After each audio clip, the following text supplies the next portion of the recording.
I'd like to, I'm talking some more about Justice Gone Haywire.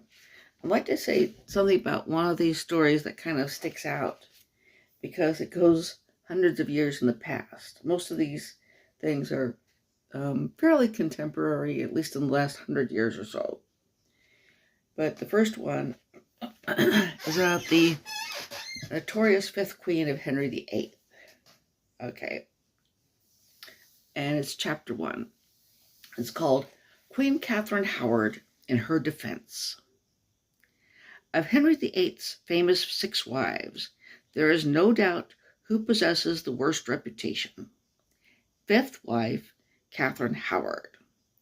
Anne Boleyn may be seen as the temptress, but is known as innocent of the adultery and incest charges trumped up to separate Henry from Anne and Anne's head from the rest of her.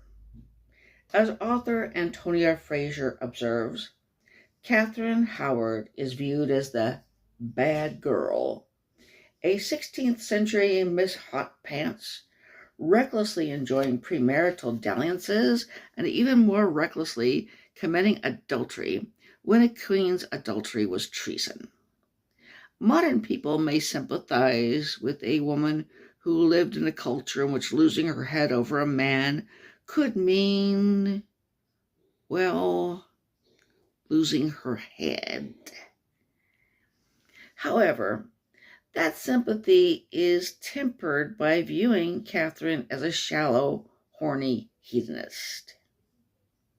Historian Karen Lindsay accepts Katherine's guilt, but attempts a positive spin, seeing courage to Katherine's reckless affair with Culpeper because she was a woman who listened to her body's yearnings.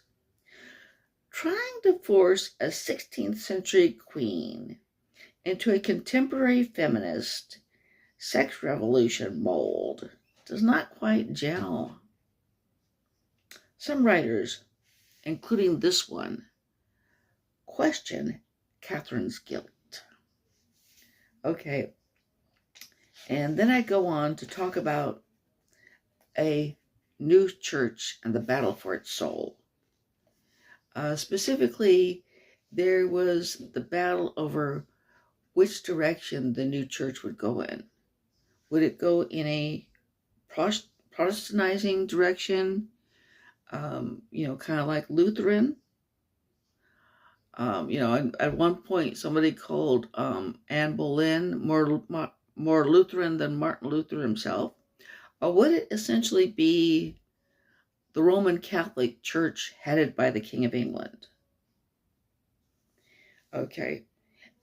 There were Katherine Howard's family. See, and one of the things about it is King Henry kind of went back and forth in his wives between women who were Protestantizing Catholic,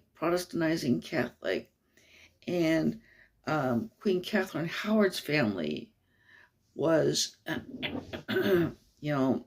they were the conformists. They were the conformists rather than reformists, who wanted to keep it basically Catholic and even hoped for possible reconciliation with Rome. Okay. And anyway, I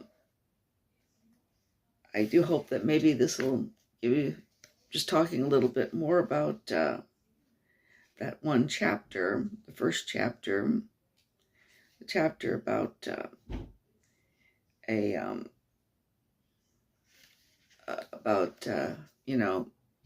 historical figure who I think has been much maligned, and some historians and authors agree has been much maligned.